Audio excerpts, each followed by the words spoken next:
You are listening to a True North Eager Beaver media podcast.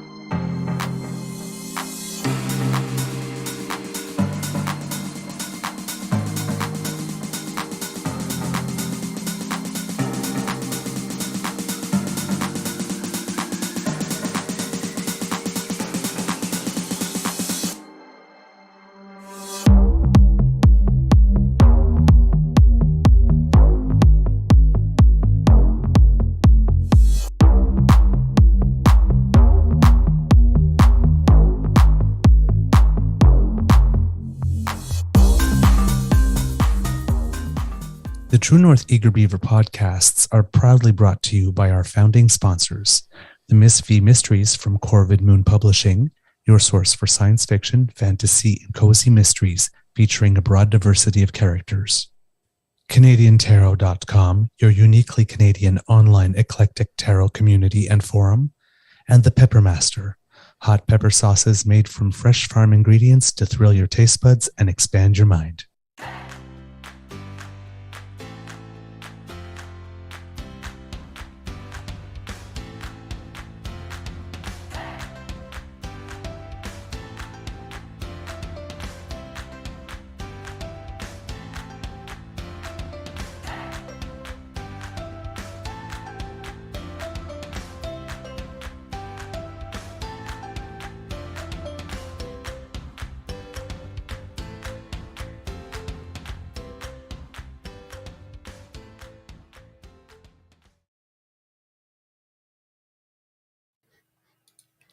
Good morning and hello, kids. Welcome to season 3 and episode number 52 of the Daily Beaver. I love saying that. Morning show here at the Crier Media Network. Good morning, Kit Saucy. Ooh, I like the new intro pictures. I do too, particularly Jelly Bean Row. I love that. Good morning, Kit Kath needs the stickers. Good morning, Kit Elaine. Good morning, Kit Linda M. Good morning, Kit Lazy Sunday with Wade and Doe. So lovely to see all of you with us today. Today, recording day is Wednesday, February 8th. February 7th, 2023. It's twice this month that I've tried to speed the day up by one. And it's going to be a beautiful, crisp day here at the Beaver Lodge. So we hope that it's going to be beautiful where you are as well. Yesterday we had nice weather, just got about 3 yesterday, which again is concerning for February. But, you know, we did had a bit of a deep freeze. So it was, it was kind of nice to come out of that well. I'm your host, the Eager Beaver, pronouns he, him, hey, Mr. Beaver, eh? And with me, as always, is my dear friend, partner in crime, brother, Mr. Grizzly. Of course, a big thank you goes to our podcast's founding sponsors, the Peppermaster, the Miss V Mysteries from Corvid Moon Publishing, and CanadianTarot.com. We have a Tuesday quickie for you, Mr. Grizzly, is that correct? Yes, about 30 minutes roughly, give or There we take. go. But first, let's say hello to Mr. Grizzly and ask him how his mental health is. Good morning, Mr. Good. Grizzly. How's your mental health Good. today? Good morning, Mr. Beaver. Mental health's pretty good, actually. I'm a little groggy this morning. I just can't seem to wake up. And I went to make some coffee and realized I forgot to purchase some from the grocer. So I'm drinking water this morning. So I might be a little sluggish until I get to the office, where I will load up on caffeinated beverages to get my butt into gear. That's how my day started. Mine started off pretty well.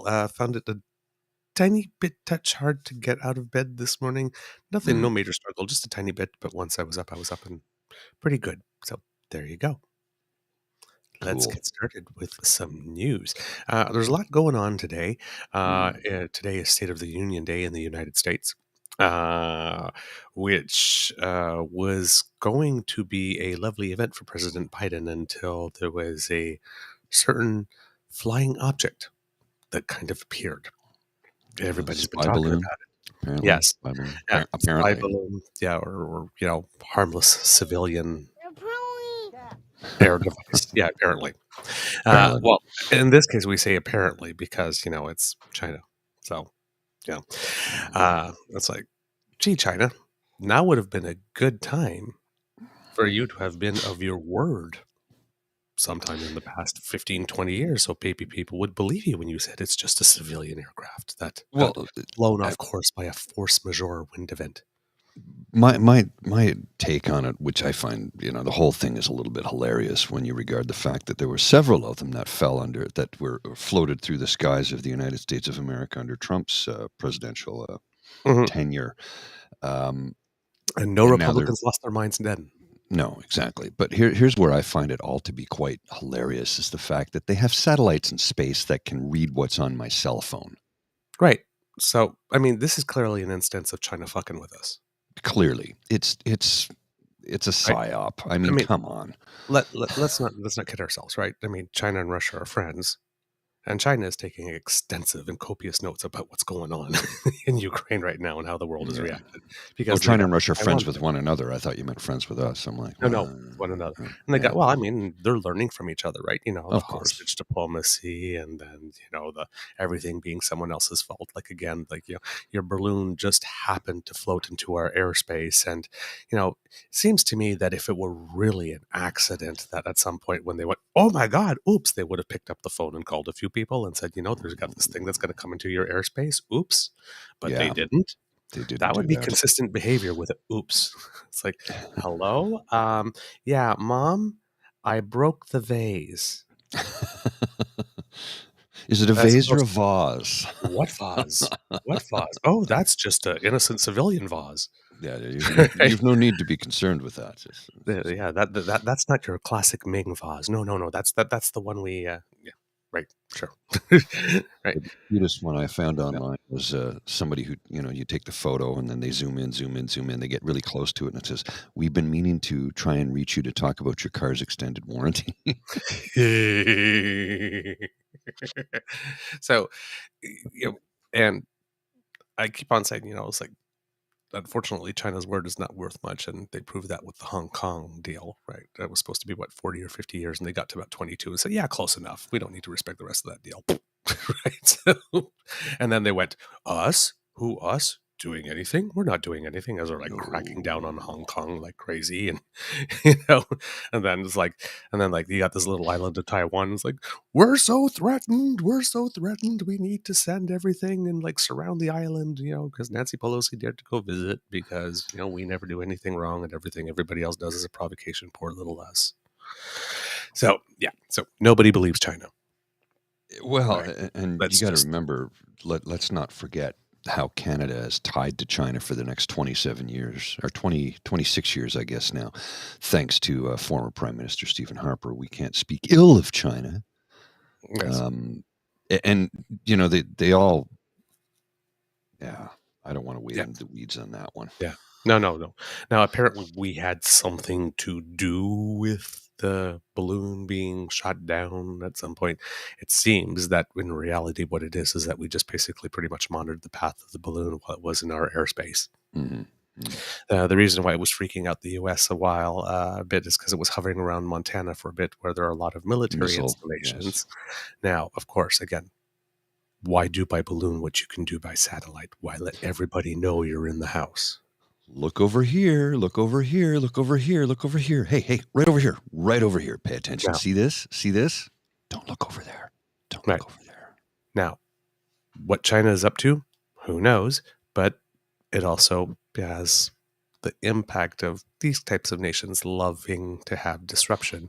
And Joe Biden is going into a State of the Union address, doing rather well economically, right?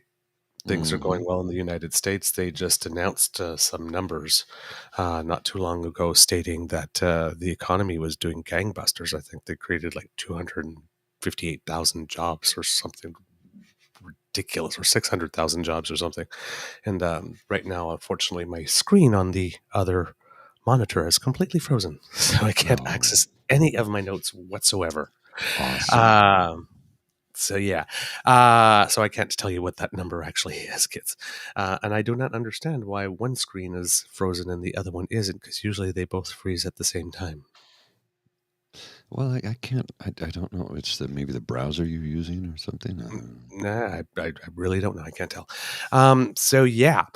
So the balloon went by, and now Biden, of course, has to go to his State of the Union addressing that issue, with a whole bunch of conservatives having, claiming that the United States is now weak because they didn't follow one of the 14 principles of fascism, which is, action for action's sake. Yeah, we should have just shot it down. Just shot it down right away. As soon as we saw it, shot it down. Doesn't matter who's below. Right, because a balloon that would be a surveillance balloon that would have lots of equipment falling from 30,000, 60,000 feet. When it finally lands somewhere, it has a radius of crash of about 7 circular miles. Well, and those. So should it fall on a house or near a school or whatnot, just shoot it, and whatever happens to the people below happens, right? So You got to remember that until it's off the coast of South Carolina, and then. Well, the balloon is also filled with hydrogen. Mm-hmm. So, boom. Boom. Right? Yes. Right. Big bada boom. Right. So, and as Kit Hughes says, NORAD would follow satellite overflight procedures. China didn't get squat. Of course, right? This is, like I said, this is to fuck with us. Mm-hmm. All it is. So, and of course, the United States, as it usually does, rather than just like pop it in whatever way, sent a fighter jet with a missile, right? So they used a sledgehammer to swat a fly to send a message. Well, and you're Hughes saying it was filled with helium? Really? Mm-hmm. Helium? Oh, helium. I read that it was hydrogen. Either way, it was at 66,000 feet. So what is that? 20 kilometers. And you have Kerry Lake in Arizona saying, out in the field with a hunting rifle going, I'll get it. No, you won't, lady. That thing is not that. You're fighting against gravity. You're not going to be able to shoot 20 kilometers from a hunting rifle. Right? Oh, man. I said these people are not intelligent. Well, I mean, this is what This is what again, it's like what we were saying about Skippy before about getting through the nanosecond with something. This is, again, getting through. Yeah, oh, my God, you let us down. It's like, quick little check. There were 3 balloons while Trump was around. Oh, Trump goes, I would never do that. Click, click, click. Well, actually, you did several times. These things are all easily verifiable, but yet. Right? And whereas China is concerned, this one was just an accident, but there happens to be a second one somewhere around over South America, like this, for which there seems to be no force majeure explanation on that one that I could tell.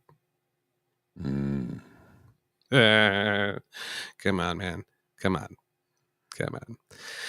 Yeah. So everybody's talking about that and what that's supposed to be a distraction for. Like I said, we'll probably find out in a couple of weeks what it is that China was doing in the meantime. But meanwhile, back at home, the big news is that today is the 7th, which means it is the day that the Prime Minister is going to meet with his provincial and territorial counterparts to discuss healthcare. Yeah, and a lot of speculation about what's going to happen, and from what I've been reading online, a lot of folks seem to think, well, he's just going to hand the provinces a big fat check. I'm like, well, he may hand them a check, but there will be a million strings attached because, let's face it, they've kind of squandered a lot of the money they've already been given. I mean, Ontario's missing $4.4 billion in COVID funds. Alberta's missing somewhere near that same amount. They can't account for it. Yep. How do you lose $4.4 billion? Oh, if you're conservative, easily. Obviously. If I lose $4, I get PO'd. If I lose $40, I get angry.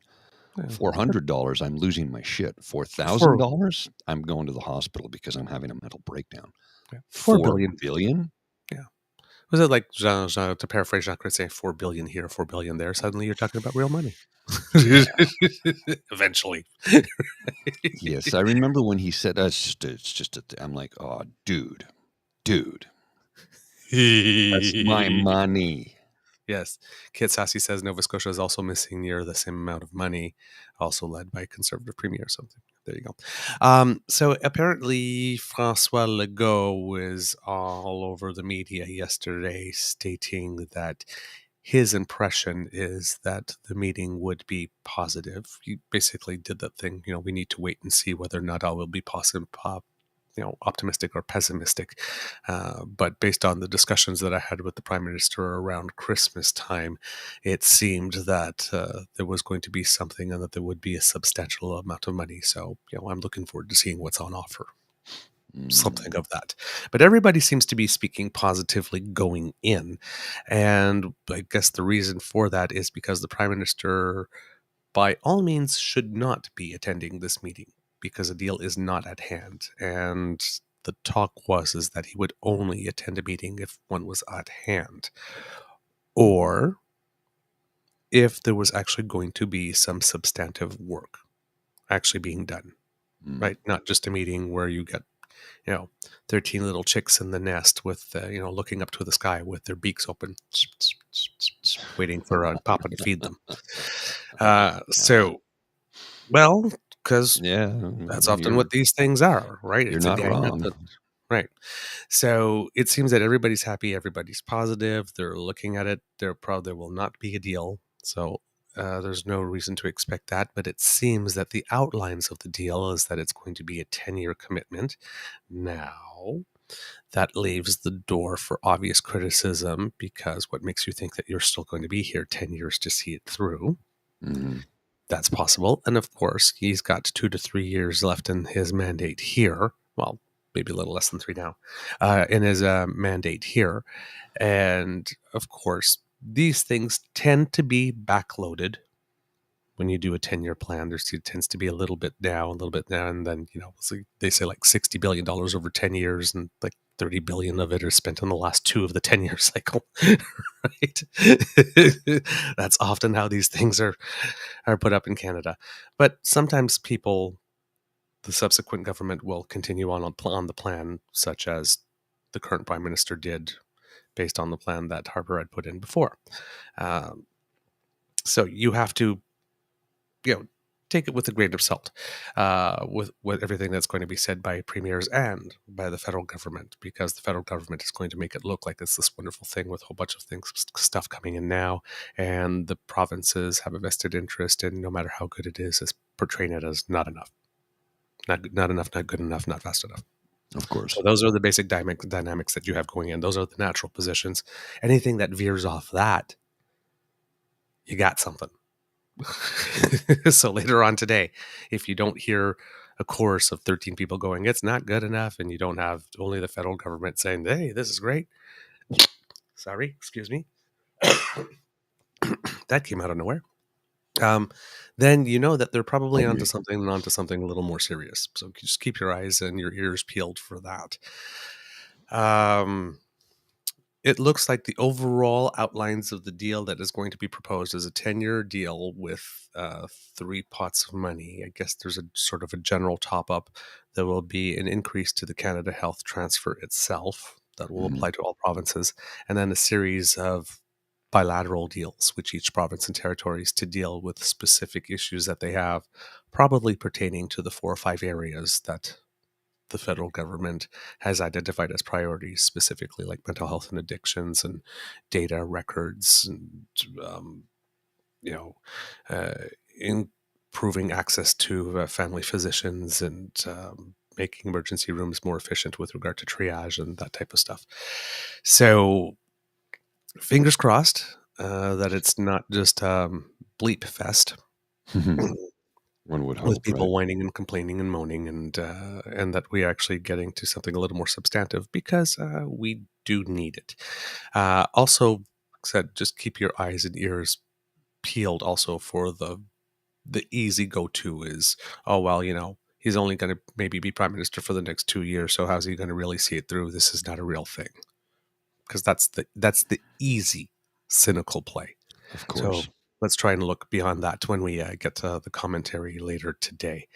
As Kitland M says, if they're being positive and they've caved and agreed to conditions, they must be pretty desperate for the money. And that is absolutely true, Kitland M. And as we've mentioned on previous shows, where we are in the political cycle, right? You've suggested rightly that Canadians get involved in the parliamentary budgetary processes for the federal and the provincial government, because the consultation period is going on now until about the 10th. That might be the same for all the provinces.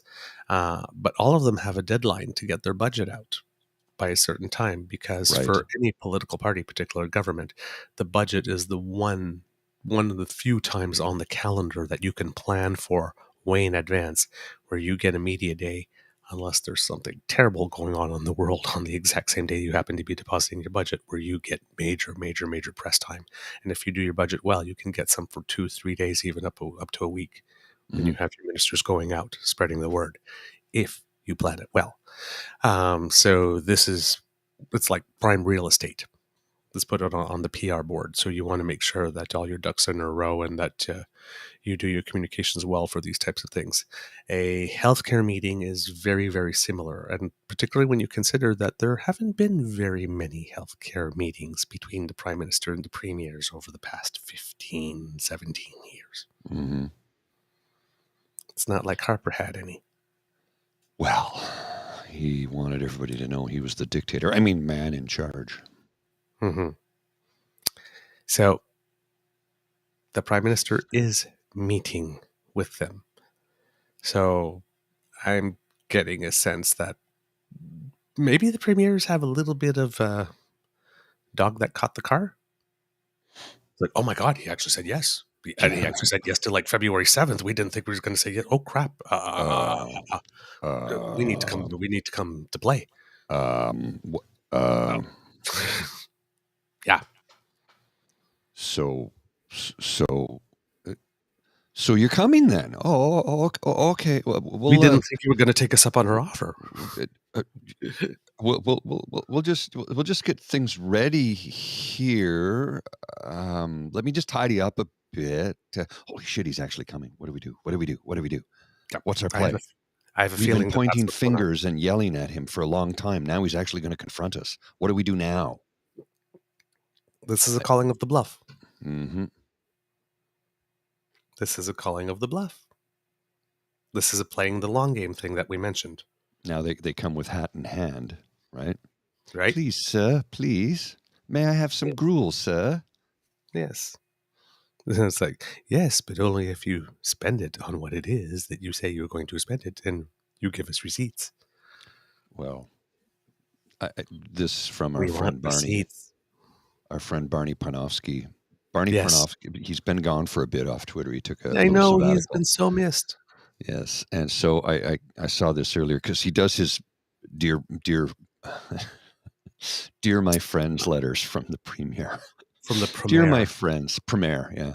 I have been working 24/7 to get more healthcare money from Trudeau, and this money will help us open more medical clinics at no frills. Trudeau has promised $30 billion, so that will be $1 billion for private clinics and $29 billion for new highways. Premier. It's not far off. It's not far off. Brilliant satire. Brilliant satire is always rooted in reality, right? Well, really, really good satire makes you wonder, like, did he really write that? Because I could see him writing that. Yeah. I could see him writing that. And the thing is, he doesn't use spell check because he doesn't use a computer. He would write it note by hand, like in that picture, writing his notes by hand in the picture. By the laptop. By the laptop. By the warm light of the laptop fire. The warm, glowing, warming glow. Of log on the screen. It's probably just a picture of himself saying, "You're good enough, you're smart enough, and gosh darn it, people like you, Doug." While stuffing a cheesecake. Oh my God, I'm so mean. I'm so mean. I'm so sorry. Making a cheesecake. That one crossed the line. He's making a cheesecake. He does that frequently. That one crossed the line. And I really shouldn't judge. I've been known to stuff a full cheesecake down my throat now and then, too. Well, who doesn't like a good cheesecake? You give me a cherry cheesecake, I'll eat the whole thing. I will.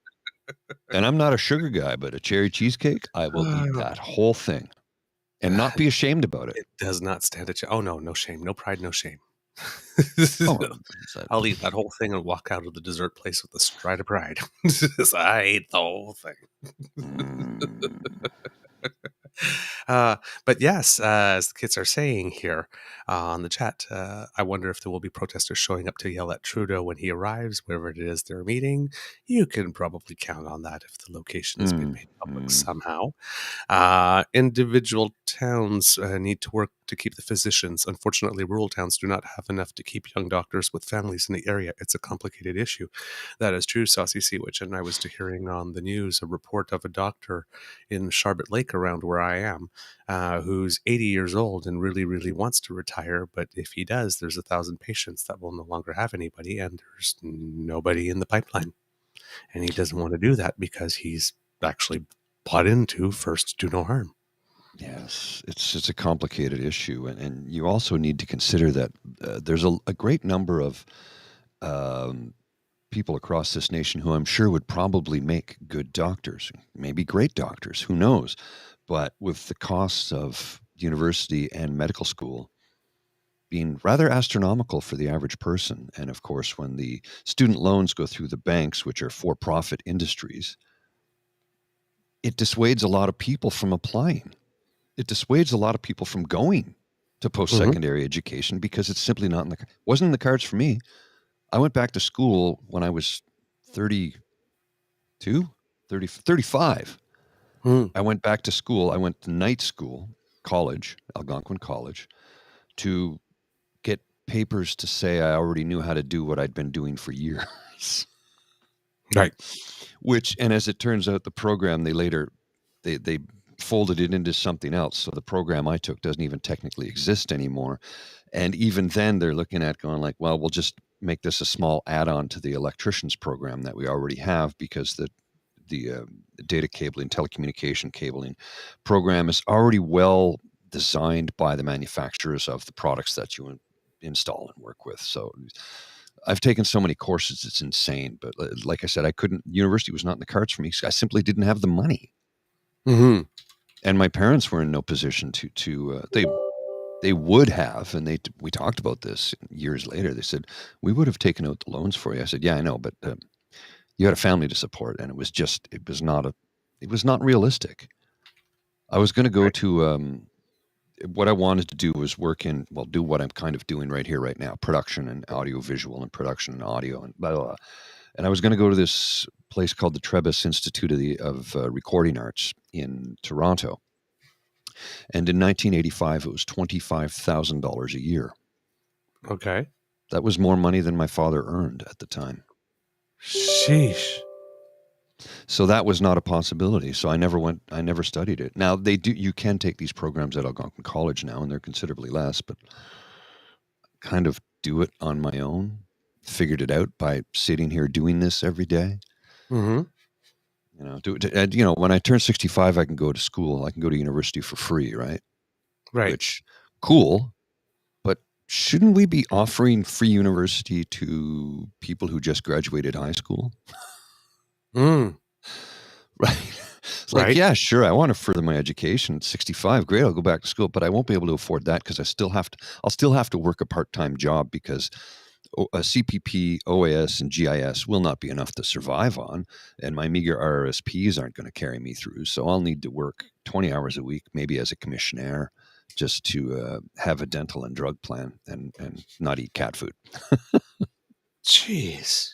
Unless, of course, we can grow this into a big enough thing where, I don't have to worry about that anymore. And in which case, well, after 65, I'll be working 7 days a week, kind of like now, because we do this. We organize stuff. We might not produce content on the weekend, but trust me, we're still doing work. Oh yeah, absolutely. There's editing, there's reading, there's Yep. This is a Okay. 7-day-a-week gig, even though we only broadcast 5. Trust me, it's a lot of work. We love it though.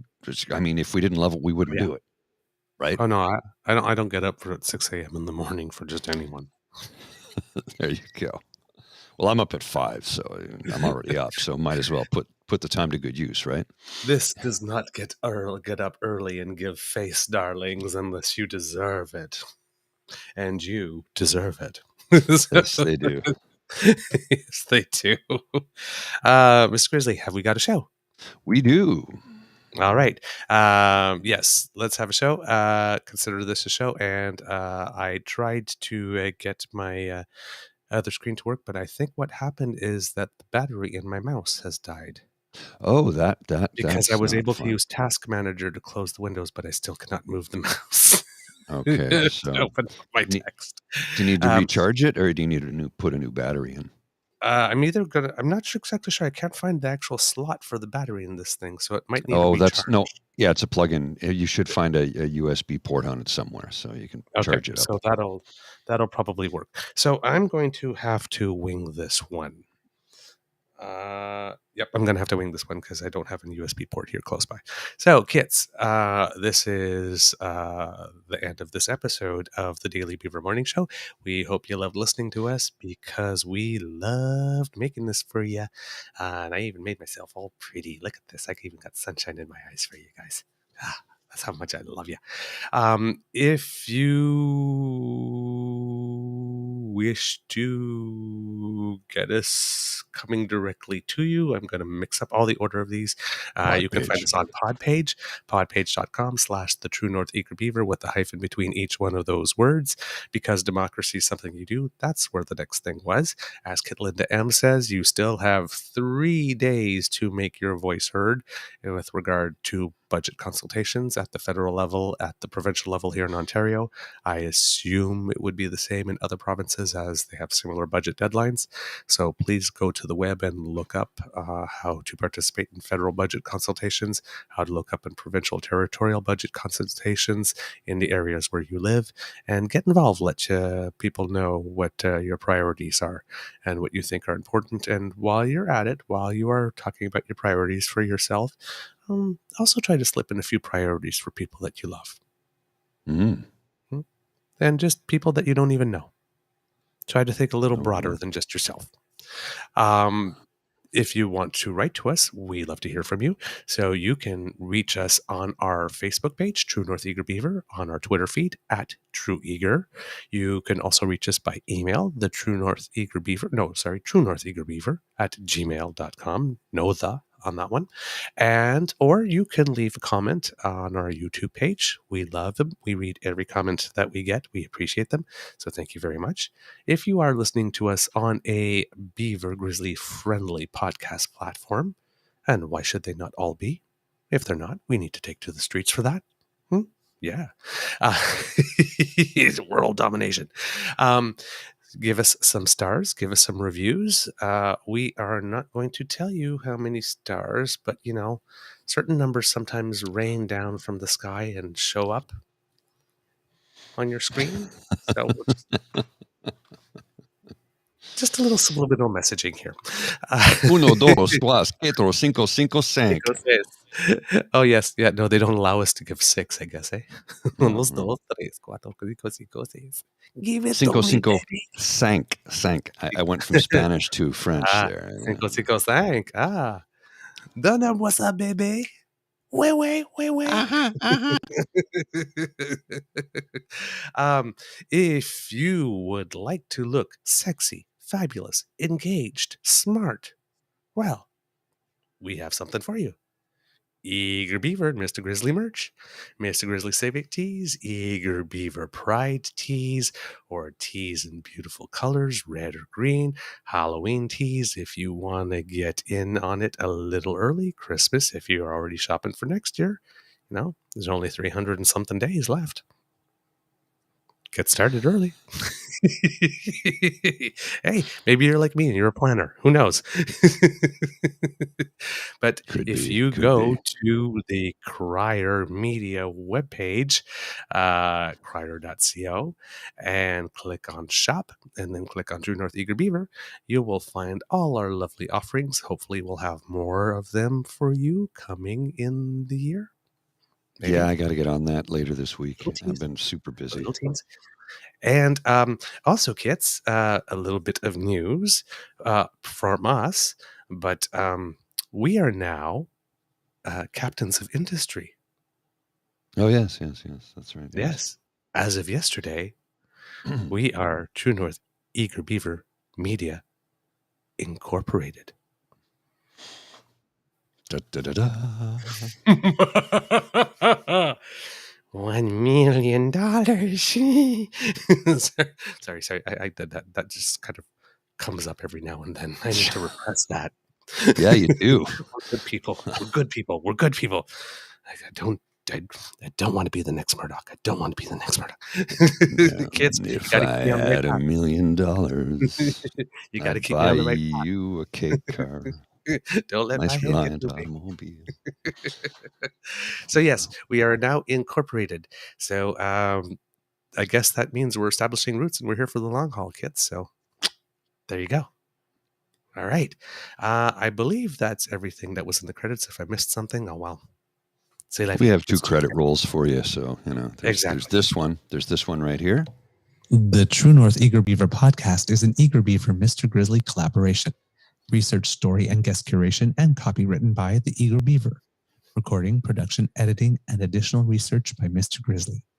Music courtesy of Ben Sound Royalty Free Music. Once again, thank you to our founding sponsors, the Peppermaster, the Miss Fee Mysteries from Corvid Moon Publishing and CanadianTarot.com. And thank you to Pete Jarvis for our artwork. We love it. Kids, we'll talk to you real soon. Bye. Take care. You got Kit Lindam going, they really are taking over the world. And Kit Bruce that says, it's always good to incorporate. My lawyer told me that years ago. I heard that too. I figure since we're doing media, at one point, one of us may say something that could land us into some trouble. And we not of us want to lose the house. So it's like we have absolutely no assets in the corporation at the moment. So if you want to sue us, this would be the right time. Go nuts. This has been a True North Eager Beaver Media Incorporated show. Yes. I'm the Eager Beaver, and I've approved this ad. See ya.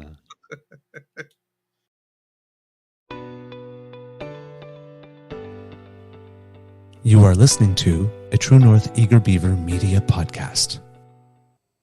The True North Eager Beaver podcasts are proudly brought to you by our founding sponsors, the Miss V Mysteries from Corvid Moon Publishing, your source for science fiction, fantasy, and cozy mysteries featuring a broad diversity of characters. CanadianTarot.com, your uniquely Canadian online eclectic tarot community and forum, and the Peppermaster, hot pepper sauces made from fresh farm ingredients to thrill your taste buds and expand your mind.